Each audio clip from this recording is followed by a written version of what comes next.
السلام علیکم سارے لسنرز، کیسے ہیں آپ؟ سب کو رمضان کی تو مبارکباد۔ تھوڑا سا میں لیٹ ہو گئی اور مجھے یہ کہنا تھا آپ کو کہ آج میں نے ویڈیو ریکارڈ کی ہے، کافی دن بعد کی ہے جب سے روزے شروع ہوئے ہیں۔ اس کی وجہ یہ کہ رمضان میں سب کو پتہ ہے کہ روٹین تھوڑا سا آؤٹ ہوا ہوتا ہے، اور اس کرونا کی وجہ سے آج کل سبھی لوگ ارد گرد کے جو گھروں میں بھی لوگ ہیں سب گھر پر ہوتے ہیں۔ اس کے علاوہ یہ کہ آج کل رمضان کی وجہ سے سب لوگ جاگ رہے ہوتے ہیں۔ پہلے میں ریکارڈ کرتی تھی رات میں تو اس وقت تھوڑی خاموشی ہو جاتی تھی، لیکن آج کل لوگ افطار کے بعد لوگ سحری تک جاگتے رہتے ہیں، تو میرے لیے بہت مشکل ہو جاتا ہے اس دوران مینیج کرنا، ریکارڈنگ کرنا۔ شور آ رہا ہوتا، ابھی بھی میں نے ہمت کر کے ریکارڈ کیا لیکن پیچھے بہت شور آ رہا تھا، مجھے فیل ہو رہا تھا بچوں کی چیخنے کی آوازیں، یہ سب کچھ۔ تو اس کو آپ لوگ اس گندی سندی ریکارڈنگ کو تھوڑا سا برداشت کر لیجیے گا، اور رمضان میں ریکارڈنگ تھوڑی سی کم ہوا کرے گی کیونکہ گھر کے کام، پھر عبادت، روٹین آپ سب کو پتہ آؤٹ ہوا ہوتا ہے، تو اس وجہ سے تھوڑا سا اس کو برداشت کریں۔ تھوڑا سا یہ جو لیٹ ہو جاتا ہے اس کو برداشت کریں، آپ لوگ بھی عبادت کریں، مجھے بھی کرنے دیں، اپنا خیال رکھیے گا اور تاوان کے اس ایپیسوڈ کو انجوائے کریں۔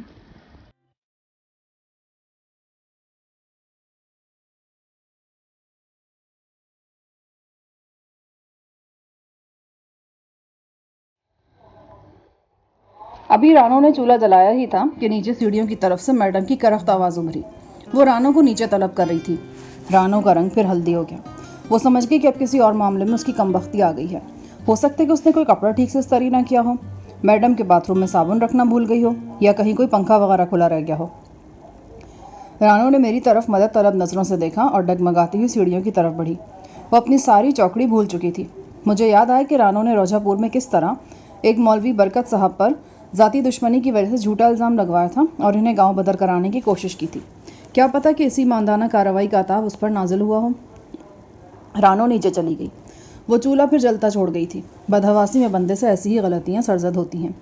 میں نے چولہا بند کیا۔ میرے کان نیچے کی طرف ہی لگے تھے۔ توقع کے برخلاف مار پیٹ کی کوئی آواز نہ آئی، نہ ہی رانو کی کوئی دہائی سنائی دی۔ 5-10 منٹ بعد رانو اوپر آ گئی۔ اس کی کلائی پر پٹی بندھی تھی۔ یہ پٹی میڈم کے کہنے پر ڈرائیور رشید نے کی تھی۔ اس کے علاوہ میڈم نے رانو کو کوئی ٹیوب بھی دی تھی۔ اس ٹیوب کی دوا رانو نے اپنی پشت کی چوٹوں پہ لگائی تھی۔ رانو کی باتوں سے پتہ چلا کہ میڈم نے اسے 200 روپیہ بھی دیا ہے اور 100 روپیہ علیحدہ اس قمیض کے لیے دیا ہے جو چند دن پہلے میڈم کی مار پیٹ میں پھٹ گئی تھی۔ عجیب ٹیڑھی عورت ہے، مجھے تو اس کی کچھ سمجھ میں نہیں آتی۔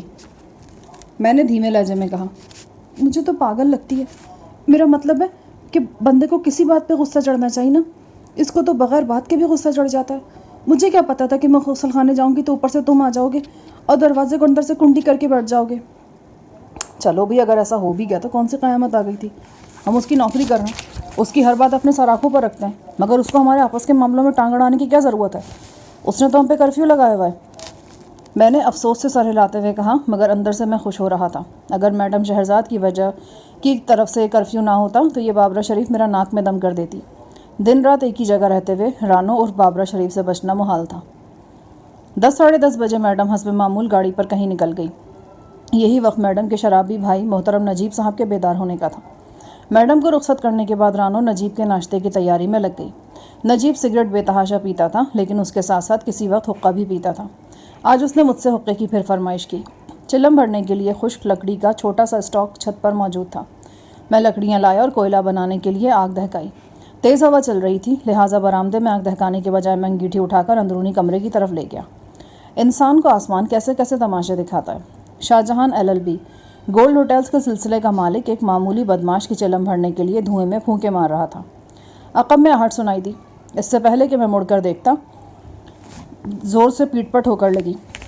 میں جلدی سے کھڑا ہو گیا۔ نجیب کھڑا لال لال آنکھوں سے مجھے گھور رہا تھا۔ اوے بدبخت، تجھے کس کنجر نے کہا تھا یہاں جلانے کو؟ کیا سب کو مروانے کا ارادہ ہے؟ اٹھا یہ انگیٹھی یہاں سے، چل اٹھا۔ نجیب کے لہجے میں طیش کے ساتھ ساتھ خوف بھی تھا۔ میں نے فوراً انگیٹھی اٹھائی۔ 1-2 کوئلے اوپر سے گرے تو نجیب نے انہیں فٹافٹ پاؤں سے مسل دیا۔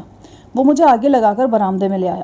یہاں بیٹھ، مر ادھر۔ غلطی ہو گئی جی، معافی چاہتا ہوں۔ اگر ایسی بات تھی تو آپ نے مجھے پہلے بتا دیا ہوتا۔ اچھا زیادہ بک بک مت کر، میں کام کر، نجیب نے جھلائے ہوئے لہجے میں کہا اور ایک بار پھر اندرونی کمرے کی طرف چلا گیا۔ شاید وہ دیکھنے گیا تھا کہ کوئی چنگاری وغیرہ وہاں پڑی نہ رہ گئی ہو۔ صورتحال کو سمجھنا میرے لیے زیادہ دشوار نہیں تھا۔ میں نے آگ اس دروازے کے قریب جلائی تھی جو ہر وقت مقفل رہتا تھا اور جس کی نگرانی نجیب کے سوا میرے بھی سپرد تھی۔ میرا دل گواہی دینے لگا کہ ہو نہ ہو اس کمرے میں آتش گیر مادہ رکھا ہے۔ نجیب کے یوں سیخپا ہونے کی یہی وجہ ہو سکتی تھی۔ میں انگیٹھی کے سامنے ہاتھ تاپتا رہا اور سوچتا رہا۔ میں نے آتش گیر مادے کی موجودگی کو بھائی جی کے بارے میں چھپنے والی اخباری خبر سے ملا کے دیکھا تو ذہن میں روشنی کا جھماکا سا ہوا۔ کہیں ایسا تو نہیں کہ آنے والے دنوں میں کسی جگہ پر کسی وقت یہ آتش گیر مادہ اور بھائی جی ایک ساتھ پائے جانے والے تھے؟ مجھے اپنے بدن میں سنسنی کی لہر دوڑتی محسوس ہوئی۔ اس کے ساتھ یہ اطمینان بھی ہوا کہ میں کسی رائے گاہ کوشش میں مصروف نہیں ہوں۔ اگر اس کمرے میں واقعی آتش گیر مادہ رکھا تھا تو پھر 4 دن بعد کچھ بھی ہو سکتا تھا۔ اگلے روز کی بات ہے۔ نجیب صبح اٹھا تو اس کے گردے میں شدید تکلیف شروع ہو گئی۔ وہ آدھا پون گھنٹہ باتھ روم میں گھس کر بیٹھا رہا۔ باہر آیا تو تکلیف کم ہونے کی وجہ اور بڑھ گئی۔ وہ مجھ سے بولا، جا دادے، مجھے ڈاکٹر کے پاس لے چلو۔ نیچے اسکوٹر موجود تھا جو کبھی کبھار نجیب کے استعمال میں آتا تھا۔ میں نے نجیب کو اسکوٹر پر بٹھایا اور 3-4 فرلانگ دور رستم کلینک لے گیا۔ ڈاکٹر صاحب ابھی تک تشریف نہیں لائے تھے۔ نجیب بینچ پر بیٹھ کر کرانے لگا، جانداد تو گھر جا، گھر میں کسی کا ہونا ضروری ہے، آدھے پون گھنٹے میں آ کے میرے کو لے جانا۔ جی اچھا۔ میں نے تعمیل میں سر جھکایا اور اسکوٹر اسٹارٹ کر کے واپس آ گیا۔ میڈم 10 بجے ہی گھر سے جا چکی تھی۔ میرے اور رانو کے سوا گھر پہ کوئی تیسرا نہیں تھا۔ میرا دھیان اس واکی ٹاکی کی طرف چلا گیا جو میں اپنے اٹیچی کیس میں چھپا کر لاہور سے لایا تھا۔ یہ طاقتور لیکن ہلکا پھلکا ٹرانسمیٹر تھا جو صاحب صاحب نے مجھے بوقت رخصت دیا تھا۔ انہوں نے کہا تھا میں جب چاہوں اس ڈیوائس کے ذریعے زری گل وغیرہ سے بات کر سکتا ہوں۔ میں نے یہ ڈیوائس اٹیچی کیس کی چھت کی 2 تہوں میں اس طرح چھپایا تھا کہ آسانی سے برآمد نہیں کیا جا سکتا تھا۔ ڈیوائس کو چھت کے اندر داخل کرنے کے لیے جو راستہ میں نے بنایا تھا اس پر ایک بڑا سا اسٹیکر اس طرح چسپا کر دیا تھا کہ راستہ بالکل کیموفلاج ہو گیا تھا۔ اسٹیکر اتار کر میں نے واکی ٹاکی باہر نکالا، اس کا اینٹینا پورا اوپر کھینچا اور آن کر کے زری سے رابطہ کرنے کی کوشش کرنے لگا۔ کمرے کا دروازہ میں نے اندر سے بند کر لیا تھا اور کھڑکی کے قریب بیٹھا تھا تاکہ صوتی لہریں بآسانی ڈیوائس تک پہنچ سکیں۔ تھوڑی سی کوشش کے بعد زری کی پرمسرت آواز ڈیوائس پر ابھری، ہلو، کون؟ جس کے مونڈے پہ دھن، میں نے کہا۔ زری مجھے پہچان گیا اور خوش ہو کر بولا، اس کا مطلب کیا استاد جی؟ جس کے مونڈے پہ دھن؟ یہ پنجابی ہے چغت، اس کا مطلب ہے جس کے کندھوں پہ گردن۔ بہرحال تم بتاؤ کیسی گزر رہی ہے؟ کیا کر رہے تھے؟ گلسوم کو نور جہاں کا گانا سکھا رہا تھا، وہی گانا جو فلم اسٹار رانی پر پکچرائز ہوا تھا۔ اظہار بھی مشکل ہے، کچھ کہہ بھی نہیں سکتے، مجبور ہوں فلہ، چپ رہ بھی نہیں سکتے۔ یہ گانا سکھانے کی ضرورت کیوں پیش آ گئی؟ استاد صاحب، یہ سارا اس بچونگڑے کا بکیڑا ہے جس کا نے ابھی تک نام بھی نہیں رکھا۔ دراصل شروع میں وہ بہت روتا تھا۔ نے اسے بہلانے کے لیے اس کے پاس ٹیپ ریکارڈر لگانا شروع کر دیا۔ میوزک سن کر وہ سو جاتا تھا۔ اب اس شیطان کو عادت پڑ گیا ہے، جب تک اس کے پاس ٹیپ ریکارڈر نہ لگائیں وہ سوتا ہی نہیں ہے، اور خبیث اتنا کہ ٹیپ ریکارڈر پر بھی اب بس اپنی پسند کا آواز سنتا ہے۔ نور جہاں کا گانا ہوگا تو خاموش ہو جائے گا ورنہ پھر رونا شروع کر دے گا۔ کل نور جہاں کے گانوں کے درمیان کہیں غلطی سے رونا لیلا بچ گیا۔ اس نے وہ غول مچایا کہ ہم آپ کو کیا بتائیں۔ مگر یہ گلسوم کو گانا کس خوشی میں سکھایا جا رہا ہے؟ دراصل ہم آگے کا سوچ رہے ہیں نا۔ آپ کو تو پتہ ہی ہے کہ رات کو کسی وقت 2-2 گھنٹہ لائٹ بند رہتا ہے۔ لائٹ بند ہوگا تو ٹیپ ریکارڈر کیسے چلے گا؟ ایسے میں گلسوم کو نور جہاں کا گانا آتا ہوگا تو وہ گزارا کر کے اس کو سلوا دے گا۔ آپ کہہ سکتا کہ ہم خیر اندیش بننے کا کوشش فرما رہے ہیں۔ خیر اندیش نہیں، دور اندیش۔ جی وہی۔ تم اکیلے ہی نہیں، تم دونوں میاں بیوی ہی دور اندیش ہو بہت۔ بچے کی بڑی اچھی تربیت شروع کی ہے تم نے۔ تو شکریہ جی۔ ویسے استاد صاحب آپ ایک دم لاپرواہ ہو گئے۔ کو بتائے بغیر اب کہاں غائب ہو جاتا ہے؟ ہمارا کئی کام آپ کے وجہ سے رکا ہوا ہے۔ اب بچے کا نام رکھنے کا معاملہ دیکھ لیں، وہ بیچارہ ابھی تک بغیر نام کے پھر رہا ہے۔ اس کا نام صرف اور صرف آپ نے رکھنا ہے۔ بھائی جن گاڑیوں کو ابھی نمبر نہیں ملا ہوتا وہ نمبر کی جگہ اپلائڈ فار کی پلیٹ لگا دیتے نا، تم بھی چھوٹے زری پہ پلیٹ لگا دو۔ آپ تو مذاق فرماتا استاد صاحب۔ کو ڈر ہے کہ کہیں ہمارا بچہ بغیر نام کے نہ رہ جائے۔ آپ کا کیا پتا کس وقت غائب ہو جائے اور کتنا عرصہ تک غائب رہے۔ پچھلی مرتبہ افریقہ پہنچا تھا، اب اس سے بھی آگے جا سکتا ہے۔ آپ نام رکھنے کو بہت ضروری تو نہیں، تم اسے زری دوئم بھی کہہ سکتے ہو، یا پھر جیسے فلموں میں نام ہوتے ہیں زری گل پارٹ 2 وغیرہ۔ وہ میری بات نظر انداز کرتے ہوئے بولا، آپ نے ایک لطیفہ تو سن رکھا ہوگا۔ یہ لطیفہ دراصل ہمارے علاقے کا ہے۔ ادھر کوارٹ میں ایک بندے کو دوسری شادی کا شوق چڑھایا۔ اس کے سر پر بال ذرا کم تھا۔ وہ ایک بوڑھے حکیم صاحب کے پاس پہنچا اور اس سے درخواست کیا کہ اس کے سر کے بالوں کا کچھ کریں۔ حکیم صاحب کا علاج مہنگا ہوتا تھا پر بندہ امیر تھا اس نے حکیم صاحب کو منہ مانگا پیسہ دیا اور دوا لے کر گھر آ گیا۔ حکیم صاحب نے فرمایا تھا کہ یہ بڑا قیمتی اور نادر دوا ہے، اس کا نسخہ پورے پاکستان میں صرف اور صرف اس کے پاس ہے، اور وہ یہ دوا 2 دن سر پہ لگائے رکھے، اس کے سر کے سارے بال ایک ہفتے میں جڑ جائیں گے اور بالکل صاف شفاف ٹنڈ نکل آئے گا۔ ہفتے بعد وہ پھر آئے، تب وہ اس نسخے کا دوسرا دوائی عنایت فرمائے گا۔ یہ دوسرا دوائی 1 ہفتے میں اس کے سر پہ گھنا بال اگا دے گا۔ جب وہ بندہ 1 ہفتے بعد اپنا چمکتا ہوا ٹینڈ لے کر حکیم صاحب کے پاس پہنچا نا، تو حکیم صاحب کا دکان بند تھا۔ پتہ چلا کہ 2 دن پہلے حکیم صاحب اللہ کو پیارا ہو گیا۔ وہ اپنے ساتھ ہی اپنے سارے خفیہ نسخے قبر میں لے گیا۔ تم کہنا کیا چاہ رہے ہو؟ اللہ آپ کو 1000 سال کا زندگی دے استاد صاحب، بس ہمارا اور گلسوم کا عمر بھی بلکہ آپ کو لگ جائے۔ ہمارے کہنے کا مطلب صرف یہ تھا کہ اگر آپ کہیں چلا گیا تو آپ کا بھتیجا تو بغیر نام کے رہ جائے گا نا، اس لیے بہتر یہی ہے کہ آپ ابھی سے اس کا کوئی اچھا نام رکھ دو۔ تم ایسا کرو، اس مرتبہ گلسوم سے نام رکھوا لو، اگلے 8-10 نام میں رکھ دوں گا۔ وہ میرا مذاق نظر انداز کرتے ہوئے بولا، گلسوم سے تو ہم ہرگز یہ بات نہیں کہے گا، وہ اپنے قبیلے کا کوئی نام رکھ دے گا، مثلاً سارس، لوکوٹ، ڈوجی، گاما وغیرہ۔ آپ کو کیا بتائیں استاد صاحب، بچے کا پیدائش پر اس نے ایسا رسم ادا کیا کہ ہمارا ناک میں دم ہو گیا۔ پتہ نہیں کس چیز کا دھونی دیتا رہا اس کو، بیچارے کا رنگ کالا ہو گیا تھا، اسے اوٹ پٹانگ چیزیں کھلاتا رہا، کل لیموں کی سکنجوی میں سے خمیری روٹی ڈبو کر کھلا رہا تھا۔ بھلا یہ کوئی رسم ہے سکنجوی کا؟ میں تمہیں لکھ کر دے سکتا ہوں، یہ سکنجوی والا نسخہ ضرور اسے سائیں علی نے دیا ہوگا۔ ہمارا بھی یہ خیال ہے جناب، ہو سکتا ہے کہ یہ اوٹ پٹانگ چیزوں والا بیماری گلسوم کو سائیں علی سے ہی لگاؤ۔ اچھا خیر چھوڑو ان باتوں کو، صفدر کا بتاؤ۔ صفدر صاحب کو بس 1-2 دن میں اسپتال سے مکمل چھٹی مل جائے گا۔ ہمارا دل چاہ رہا استاد صاحب کہ صفدر صاحب کی صحت کی خوشی میں ہم بہت بڑا جشن کریں، اس جشن میں ہزاروں لوگوں کو کھانا کھلائے۔ مسٹر کلارک نے ہمارے اکاؤنٹ میں اتنا زیادہ روپیہ جمع کرا دے کہ ہم کو گھبراہٹ ہونے لگا استاد صاحب۔ ہم صفدر کی صحت کا خوشی منانا چاہتا ہے اور اپنا گھبراہٹ بھی کچھ کم کرنا چاہتا ہے، لیکن افسوس ہے کہ آپ ہمارے پاس نہیں، آپ کے بغیر ہم یہ سب کچھ کیسے کر سکتا ہے؟ میرے ہوتے ہوئے بھی تم یہ سب کچھ نہیں کر سکتے، فی الوقت ہماری بہت سی مجبوریاں ہیں۔ ویسے بھی ابھی صفدر کے جشن صحت کا وقت نہیں ہے، اللہ کرے کسی وقت یہ موقع ہے، پھر ہم سب مل کر اس موقع کو یادگار بنائیں گے اور صفدر بھی سب کچھ اپنی آنکھوں سے دیکھے گا۔ استاد صاحب، صفدر صاحب دوبارہ دیکھ تو سکے گا نا؟ وہ ضرور دیکھے گا، اسے ہماری محبتیں دیکھنے پر مجبور کر دیں گی۔ کچھ دیر تک میں اور زری ادھر ادھر کی باتیں کرتے رہے۔ زری نے مجھ سے میرے حالات کے بارے میں پوچھا، میں نے اسے مختصراً بتایا۔ زری کی آواز بہت دھیمی آ رہی تھی، کسی وقت لہروں کا شور زیادہ ہو جاتا۔ اتنے میں ننھے زری کی رونے کی آواز آئی۔ استاد صاحب آپ بند مت کریں، ہم ابھی 1 منٹ میں آتا ہے۔ گاہے بگاہے گلسوم کی بچے کو چپ کرانے کی مدھم آوازیں بھی سنائی دے رہی تھیں، دونوں پشتو بول رہے تھے۔ زری بھی اس کے ساتھ کھڑا تھا۔ زری کی مدھم آواز میرے کانوں میں پڑی، وہ سنجیدگی سے گلسوم سے کہہ رہا تھا، ناگمنی کا گانا لگاؤ، تن تو پہ واروں، من تو پہ واروں۔ نہیں، وہ دوسرا ٹھیک رہے گا۔